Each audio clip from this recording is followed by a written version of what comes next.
I kind of want to zoom out a little bit now. So when you think about the women's game overall, like you said, you didn't want to go into women's, and that's kind of like a, it was a weird situation for you. So like when you think about the women's game, not to compare to the men's game, but like what are some of the differences? Like not to compare, but to compare, if that makes For sense. Like, sure. So first off, I'll say like obviously that was an ignorant statement of me to make back then, just because I was young and just didn't really give it a chance. yeah, Um, I think if people would really give the women's game a chance, they'd really be impressed by what they see. Like women's basketball is extremely high level and is actually very entertaining. Like, yes, um, I think it's just one of those things. Like obviously, just the casual basketball fan that doesn't really know, just the ins and outs strategies or whatever. What are they looking for? They're looking for dunks. They're looking for, mm-hmm. mega athletic chase down blocks and, all these, superhuman plays. But I'm Yeah, like, even though the women's game might not have those specific things, it mm-hmm. has everything else that you're looking for. I Yep, mean, you look at some of the best women's players in the world. Sabrina Ionescu, like, setting the WNBA record for the first ever 30-point triple double in WNBA history. Like, that's amazing. Like, yeah, you look at the Candace Parkers, the Sue Birds, Diana Taurasi's, like, I mean, these women are extremely talented. And not to mention a lot of the guys that are, talking down on women's basketball. I dare you guys to go play them one-on-one because I guarantee you, like, they will give you the business. Like, I mean, yeah. even in our program, like, and I'm doing drills with our girls, I'm playing dummy defense and stuff like that. Like, I got to work a little bit. Like, it's not like, Oh and yeah, like, I'm not, like I said, I didn't play college basketball. So, I mean, I played growing up, but I'm not high caliber player by any means. But if you come out there half stepping, like, you'll get exposed. Like, so mm-hmm. if people would really give it a chance, I think they'd really be impressed by what they see. Now, to compare the two, um, I think the women's side is a more pure form of the game Mm-hmm. just because, and I say that because, like, not to say there aren't athletic women because there clearly are, but Mm-hmm. like, I think so many guys get over on just athleticism alone. Like, you hear it every year in the draft, like, guys are drafted off of potential. Oh, he's a mega athlete, but 3 years from now, he can develop into this or Mm-hmm. that. So we're going to draft him as a lottery pick in hopes that he turns into this based solely off of athleticism. And Yep. then what happens? You see so many guys that are mega athletic that never develop. 2 years down the line, they're not in the league anymore. Mm-hmm. Why? Because they never had that base of skill and fundamentals to begin with. They got Mm-hmm. over because they could jump out of the gym, they could dunk on everybody, they could block every shot, and they could just put their head down and get to the bucket whenever they wanted. Yep. Versus, on the women's side, who you may have some athleticism, but it's in a different way. Most, I won't say most, I'll say I think the majority of the women's game is kind of started from the fundamentals and built up, where I think you see so many guys kind of start from the athleticism side and kind of just go from there. So like I Yep. said, I think it's a more pure form. um I think, like I said, women, I mean, play hard. In my experience, I'll say girls play harder. They actually listen. You don't deal with as many egos. They actually listen to you and want to try to do what you're asking them to do. Yes. And I think more women are realistic. I mean, you know how it is. Like growing up, Yeah. heck, I was going to the league. I mean, we were all gonna be number one picks. We were gonna be playing on TV. Like we were all going to the league. Like, and I Yep. mean, and I'm not saying kids shouldn't dream. I'm not saying that at all. Obviously, like dream to your heart's desire. But there comes a point in that where reality has to set in. Like when I played my last high school game and I knew, okay, this is it. Like there's still guys sitting on the couch 2, 3 years removed from high school basketball, reliving the glory days, thinking, oh, I got overlooked. I'm slept on. I wasn't given a fair shot. All the crazy stuff that you hear. And it's just like, dude, Yeah. you really weren't like that to begin with. I hate to break it to you, but like that's just the reality of the situation. So, Yep. like I said, I just think the women's game is a more pure form of the game, and just in my experience, I mean, girls are loyal. Like I said, they'll listen to you. I think they're more coachable, um, and I think it's just fun. Like I Mm-hmm. don't really know how else to put it other than like my experience has just been a lot of fun. I think the young ladies that I've had the pleasure of coaching have just been fun to be around, even off the court. It's just been good people, easy to Yeah. laugh and joke and just converse with and just have real conversations with. And like I said, they're more realistic. So the majority of girls go into college basketball knowing like, okay, these after these 4 years, I'm getting in my career. Like I'm not going to the WNBA. Like I'm here obviously for basketball, to help pay for my schooling, but this is just a gateway for me to, get into my career. So, but the ones that come into it with the right mindset, they're gonna give you everything you got for those 4 years because they know this is it, like Yeah. forever. So it's a Yeah. little bit different mindset they're kind of coming into it. Like I said, in my experience, but I love the women's game, and I really wish more people would give it a chance. And it's amazing to see like how far it's coming. Obviously social media has helped that tremendously. Obviously you're seeing more, men's basketball players really buying into the women's game, which obviously helps, Oh yeah. push the narrative. I mean, you're seeing obviously, my favorite player of all time, Kobe. Obviously, you're able to see like what he was able to do, before he passed, with Gigi, his daughter, and really, sparking interest in the women's game, and obviously coaching his daughter's team. And young girls see that and they're able to shoot for something tangible because they're like, well, if she can do that, why can't I do that? So, Yeah. it's just something that, the more that we're able to push kind of the narrative forward of how good women's basketball actually is, it's only going to grow the game. And I mean, the stuff that some of these young girls are able to do now is just like insane. Ridiculous. I mean, I was fortunate. I actually went to the NCAA Final Four and national championship game in Minneapolis. So like the national championship game, so I saw UConn play South Carolina, and obviously South Carolina ended up winning. But I mean, just to see Paige Beckers in person go to work, like it's unreal. Destiny Henderson has 29 points in the national championship game. It was going crazy. It's like this girl can like forget. And I think like it's one of those things like people say, and you hear it all the time, like for a girl, she's nice. I'm like, no, for a No, she hooper, she nice. is nice. Like, period. Yeah. It don't Yeah. matter. Guy, girl, like she's tough. Like Aaliyah Yeah. Boston and like all these, high caliber players. It's like guys, like if you would watch, you'd really be surprised at what you see because these girls can really hoop. Yes, so, man. I mean, that's my spill. But I mean, I love the women's game, and that's just kind of some of the differences. I know everybody's experience is probably different, but Yeah. like I said, it was the best decision I ever made, and I don't regret a second of it. So, I love it. I 100% agree and co-sign everything you said, man. Because from my point of view as a trainer, I work with guys and girls, For and sure.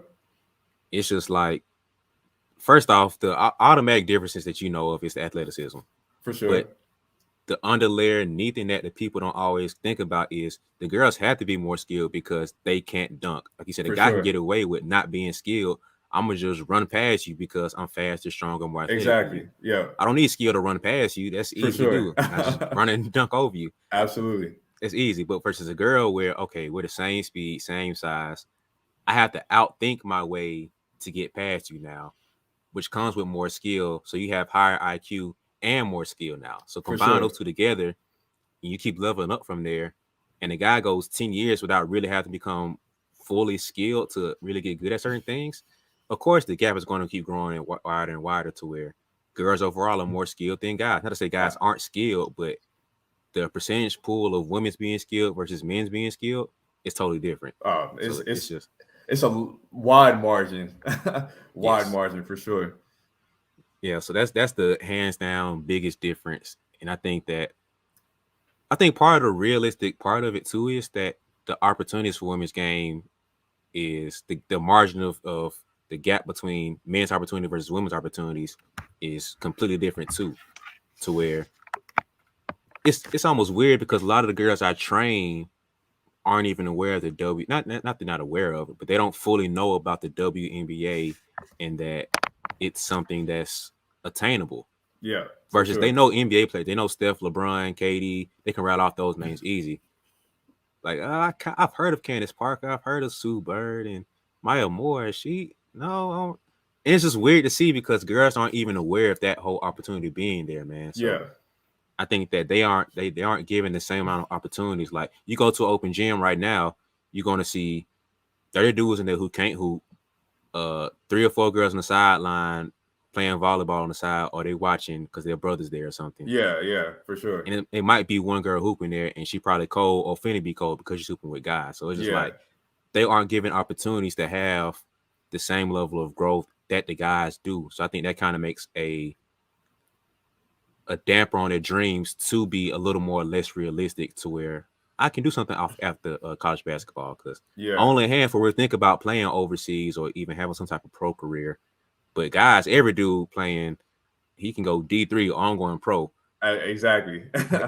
Exactly. No, I think it's one of those things, like I said, as we continue to push the narrative of the women's game, and I think it's just like anything, the more it's thrown in your face, the more you realize that, okay, this is an attainable thing. Like there is opportunity for me here.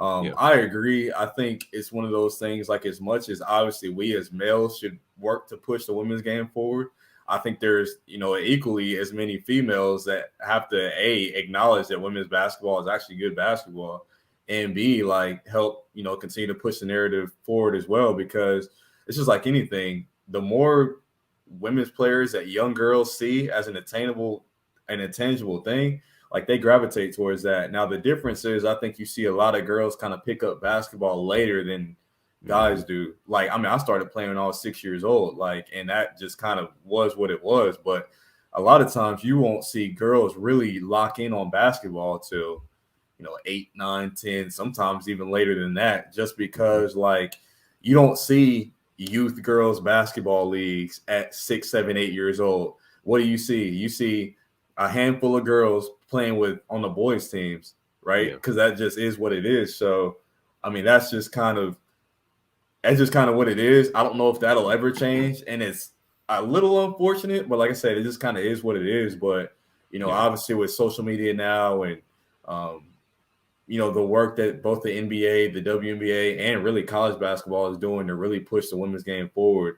My hope is, 20 years down the line, women's it's not like women's basketball is not one of those things to where like, I get asked all the time, like, what drove you to the women's game? Like, do you enjoy that? Like, why did you do that? Like, and just kind of like, not weirdness, but just so many questions around it. It's like, dude, like at the end of the day, I'm coaching college basketball. Like, and I yeah, think if people would, like I said, really lock into it and give it a chance, they'd be impressed with what they see. But I think with that, the more that we drive it forward and push it out, obviously that sparks interest in more younger girls, at an earlier age, and kind of push that forward.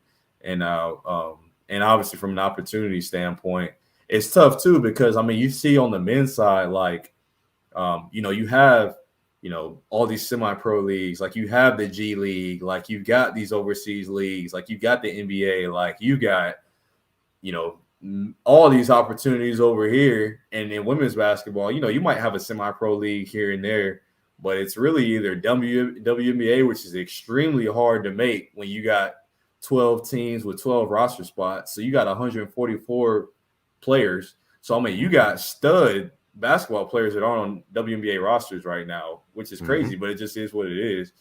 Or you go play overseas, which is great, and you're going to make more money, but the pub of that doesn't really translate back to here.